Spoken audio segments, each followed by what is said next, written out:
You know, nights like these, they make me think why I ever started this show. There's something phenomenal about sitting in a place where people are talking, laughing, and just existing, and you're just listening. I am Zia Kharak, and welcome back to MeltDown.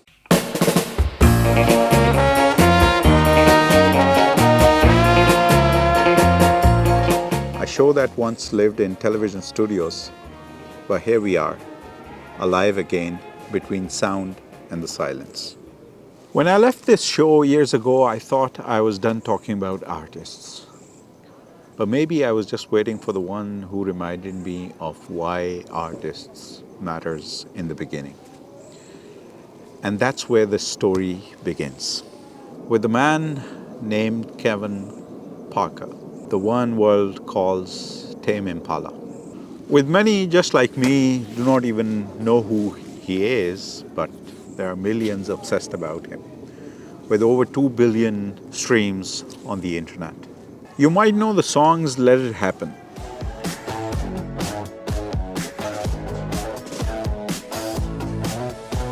The less I know, the better.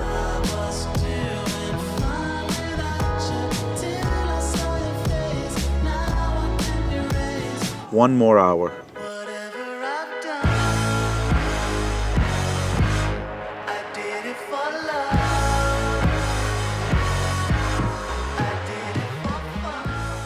But behind those songs, there's a person who never made it out of his own head. Kevin Parker, born on January 20th, 1986 in Sydney, Australia, moved to Perth when he was 3. He didn't talk much, didn't quite belong anywhere. He said once that the sound was the only thing that understood him. There was a reason behind it, because he was having trouble with his family life, where when he was 3, their parents divorced.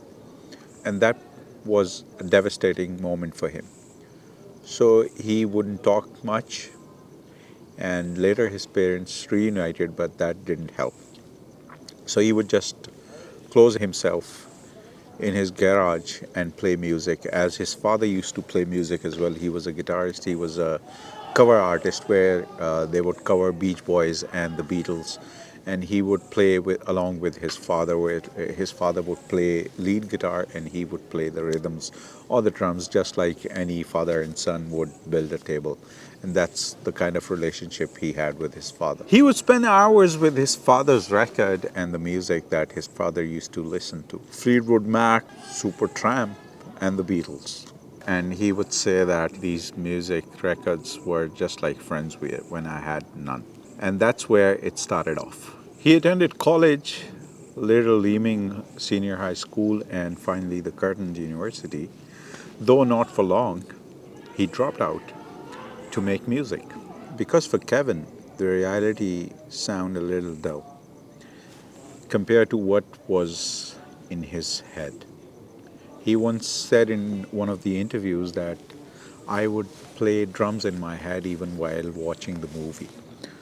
So you can imagine the kind of creativity that he was having in his head, and he wanted to produce that. He began to record in his bedroom with the name of Tame Impala. And when people asked him why the name, he said, because I wanted it sound like the animal, calm inside but powerful underneath. By 2008, Parker uploads his demos on MySpace. The internet listened. Audio recording signs him, just like that. Imagine being 22, making noise in your room becomes a passport to the world. As I mentioned, his father, Jerry Parker, was also a musician, a man who loved the dream but never got to live it. He once told Kevin, music will either save you or it'll break you. Or maybe it did both. Just before Kevin's music started reaching out the world, his father passed away due to cancer. And the kind of loss, it doesn't echo for a day. It echoes forever. You can hear it in Loner. The album isn't about loneliness.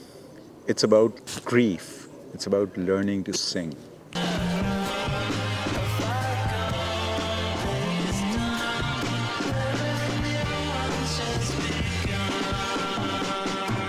He poured everything to those songs. Isolation became rhythm, sadness became reverb, every note a way to keep his father's memory alive. He once said that mixing songs is just like chasing ghosts. Imagine that, creating something that personal that you can't even catch.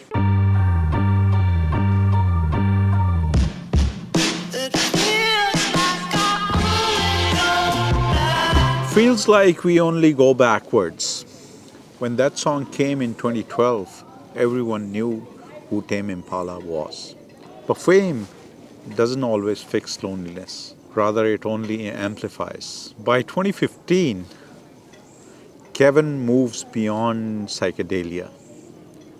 He starts creating what he calls dance music for introverts. And that's where Current arrives, an album about transformation, the sound of shedding your skin and finding yourself again.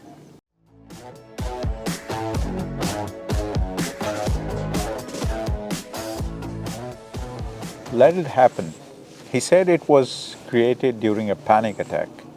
But listen closely. It doesn't sound like fear. It sounds like acceptance. By the time The Less I Know, the Better dropped, Tame Impala wasn't just a project. It was a universe. A one-man band that sounded like an entire dream machine. And somewhere inside that dream, the boy who once sat alone in his room in Perth had turned his solitude into sound. And the whole world was finally listening.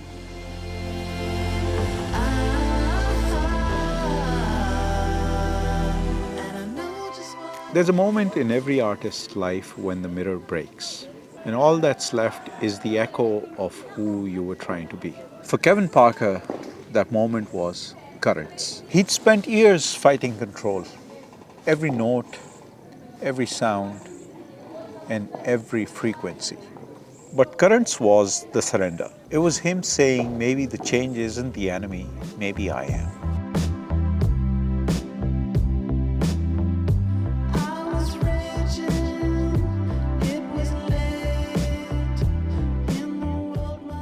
This was 2015. Kevin moved from Perth's solitude to LA's chaos, but still carried the Perth's quiet inside. While the world wanted the rock star, Kevin was dissolving into synths, tapes, and questions. He said once in an interview that I recorded most of Currents all alone in a beach house. Every day I woke up, I was a different man from the one who recorded the song last night. That's why the album feels like tides, pulling you in, letting you go, and washing you back to yourself. You can feel the letting go in, Let It Happen. You can hear regret in Eventually. And you can see the ghost of his younger self in New Person, Same Old Mistakes. Feel like a brand new person, make the same old mistakes.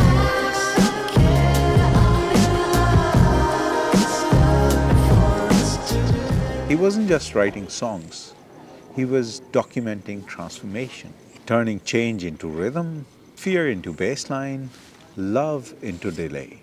And that's why Currents became what it did, the bridge between loneliness and liberation. It wasn't rock, it wasn't pop, it wasn't psychedelia. It was Kevin Soul's translator. By now he played Coachella, he worked with Mark Ronson, and even sampled by Rihanna. The Bedroom Kid had become the sound of the decade. But the success didn't erase the silence inside. He said, I still make music like no one's listening. And that's how it stays honest. After Currents came The Slow Rush, recorded mostly in Fremantle, in the same house where his life began. Except now, it was filled with gold records and ghosts.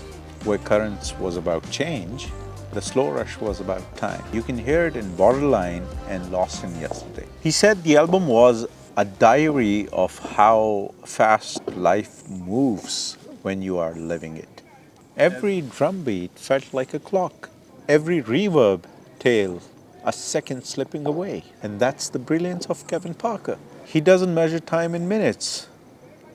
He measures it in emotions. He even told Rolling Stone, when you slow down, you start hearing everything that rushed past. That's why the slow rush isn't about nostalgia. It's about learning to live inside it. When you start listening to Kevin Parker today, you're not just hearing sound. You're listening to someone who built a universe inside four walls and invited us to visit. He once said, "Every time I finish a record, I think, this is it. I've said what I needed to say." And then silence becomes unbearable again. The artist paradox. Peace never lasts long, but maybe that's why we keep listening. Patience, a single word that defines both his music and his life. Every era, every album, every delay pedal, teaching us that creation isn't a race, it's rhythm. From a kid in Perth who heard melodies in rain to a man whose music moves millions, Kevin Parker never chased fame. He chased truth. And the truth is louder than any crowd. And that's what MeltDown is all about. It's about connecting people. It's not just about music. It's about the pain that you translate into something that people can understand. So tonight, if you're alone somewhere, that sound in your head, remember Kevin Parker. Remember that the art starts in silence. I am Ziakharek and this is MeltDown, and we're back and we are just getting started.